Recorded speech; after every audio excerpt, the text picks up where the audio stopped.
Hello everyone, I've been looking at Lync 2013 with a view to contributing further to the discussion about whether or not we should be using Lync or Centra or some other virtual classroom tool. And I must say, I am really impressed with Lync. It does just about everything that tools like Centra does. So I'm just going to go through a couple of issues. Most of them are fairly minor. One of them's not so minor, but in no particular order. But firstly, I'm just going to comment on the fact that interesting when you're in here on your own, speaking as a talking head and recording yourself, that even though I just see a little window here of myself in the recording, this is going to be quite a large or a much larger frame with just me in the picture. And it's not brilliant quality, but that's probably because I'm on a home connection. But as I've said in other arenas, the video quality to me isn't the most important thing. So Lync, a little thing, there's no audio meter when you're live in a session, so you can't actually see any indication while you're talking of how weak or strong or too loud your audio is. And in the behind the scenes audio check area, you can actually see a meter of your audio, but again, there's no gradation. I think it's really nice for people to be able to see visually that their signal is too low or it's too high or it's just right. It's a minor thing, but this doesn't seem to be in this version of Lync. It's one big factor that's quite different in Lync. It does have a whiteboard, which is quite slick. It works very well, as all the usual tools are in there for collaborating and for people interacting together on a whiteboard.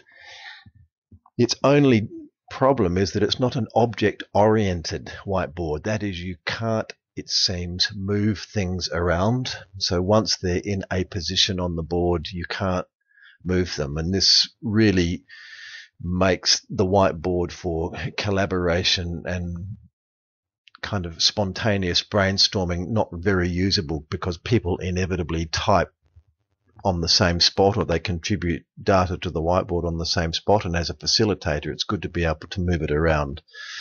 So that's not a deal breaker, but it does actually mean the whiteboard can't be used very effectively. And for the majority of use in TAFE, I know the whiteboard doesn't get used, but I certainly use the whiteboard a great deal. What's really obvious, and again this might be a consequence of being off campus, is that the speed of uploading a presentation into the presentation area, for example a fairly standard PowerPoint, is very slow.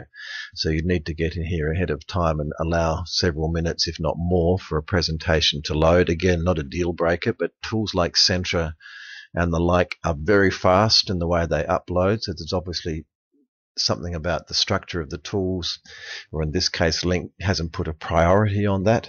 And also the transitions between presentation modes. So if you're skipping between the whiteboard and PowerPoint presentation, for example, or showing a website, it's very slow to change the mode of presentation from one to the other, so that would need to be looked at.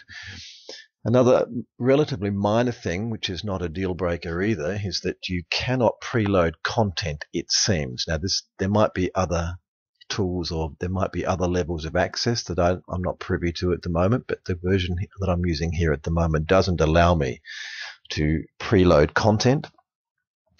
The big question for me now, having looked at this, and I repeat, I think it's really impressive. It's very easy to use. It does all the things that virtual classroom tools usually do, apart from the Blackboard object-oriented thing, which I've mentioned, is how does it store recordings? What it's doing at the moment is publishing the recordings to my local drive. I do seem to have an option there that says network, so I'm assuming that if I was in TAFE, I'd actually get to say where I wanted that recording published to, but then for people to access it, for students to access for listening to recorded sessions, it would need to be somewhere in Moodle ideally, or some obvious place, not on someone's local drive. So what I'd like to do next is be able to know, how do you set it up so that a group of people simulating a class situation. How do you grant levels of access to that group or class?